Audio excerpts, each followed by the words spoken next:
Mother's ಡೇಗೆ ಎಲ್ಲಾರು wish ಮಾಡ್ತಿದ್ದಾರೆ. ನನ್ ದೊಡ್ಡ ಮಗ ಯಾಕೆ ವಿಶ್ ಮಾಡ್ತಿಲ್ಲ? ಮರೆತ್ ಬಿಟ್ನಾ ಇಲ್ಲ ವಿಶ್ ಮಾಡಕ್ ಇಷ್ಟ ಇಲ್ವಾ?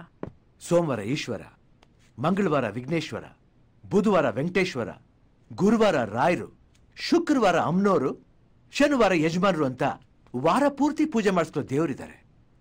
ಕಣ್ಣು ಕಾಣೋ ದೇವರು ತಾಯಿ. ಅವಳು ಕಾಲು ಮುಗಿಯೋಕೆ ವರ್ಷದಲ್ಲಿ ಒಂದಿನ ಸಾಕಮ್ಮ. ಅಮ್ಮ, ಯಾರಿಗಾದ್ರೂ ನಿಮ್ಮ ಮನೆ ದೇವ್ರು ಯಾರಂತ ಬಂದು ಕೇಳಿದ್ರೆ ಊರಲ್ಲಿರೋ ದೇವ್ರ ಹೆಸರೆಲ್ಲ ಹೇಳ್ತಾರೆ.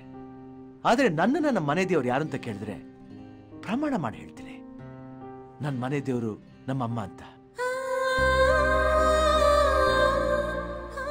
ಒಂದ್ ತಾಯಿ ಮಗುಗ್ ಜನ್ಮ ಕೊಟ್ಟಾಗ ಮಗು ಹುಟ್ಟುತ್ತೆ, ಆದ್ರೆ ತಾಯಿ ಸತ್ತು ಹುಟ್ತಾಳೆ. ತನ್ನ ಮಕ್ಕಳು ಚೆನ್ನಾಗಿರ್ಬೇಕು ಅಂತ ಹೇಳಿ ಪ್ರತಿದಿನ ಪ್ರತಿ ಕ್ಷಣ ಸಾವಿರಾರು ಹರಕೆಗಳು ಕಟ್ಕೊಂಡಿರೋ ತಾಯಿಗೆ ಏನಮ್ಮ ಹೋಗಮ್ಮ ಬಾಮ್ಮ ಏನಮ್ಮ ನಿಂತಂತ ಹೇಳ್ಕೊಂಡು ಯಾವುದೋ ಒಂದಿನ ಮುದ್ದು ಮಾಡಿ ಪ್ರೀತಿಸ್ತಾರೆ. ಇನ್ ಕೆಲವರು ನಮ್ಮ ತಾಯಿ ವಯಸ್ಸಾಗೋಯ್ತು ನೋಡ್ಕೊಳಕ್ ಆಗಲ್ಲ ಅಂತ ಹೇಳಿ ಯಾವುದೋ ಆಶ್ರಮದಲ್ಲಿ ಯಾರ್ದೋ ಆಶ್ರಮದಲ್ಲಿ ಬಿಟ್ಟು 364 ದಿನ ಮರೆತು ಇಂಥದ್ದೊಂದು ದಿನ ಬಂದು ಗ್ರೀಟಿಂಗ್ ಕಾರ್ಡ್ ಕೊಟ್ಟು ಕೇಕ್ ಕಟ್ ಮಾಡಿಸ್ತಾರೆ. ಇದಮ್ಮ ಮದರ್ಸ್ ಡೇ?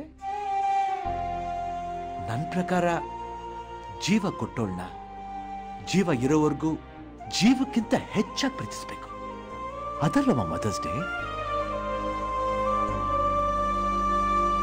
ಇಷ್ಟಕ್ಕೂ ಮೀರಿ ಇದೊಂದು ಮಾತಿಂದ ಎಲ್ಲ ಅಮ್ಮಂದಿರಿಗೂ ಸಂತೋಷ ಸಿಗೋದಾದ್ರೆ happy mother's day. Happy mother's day ಮಾ.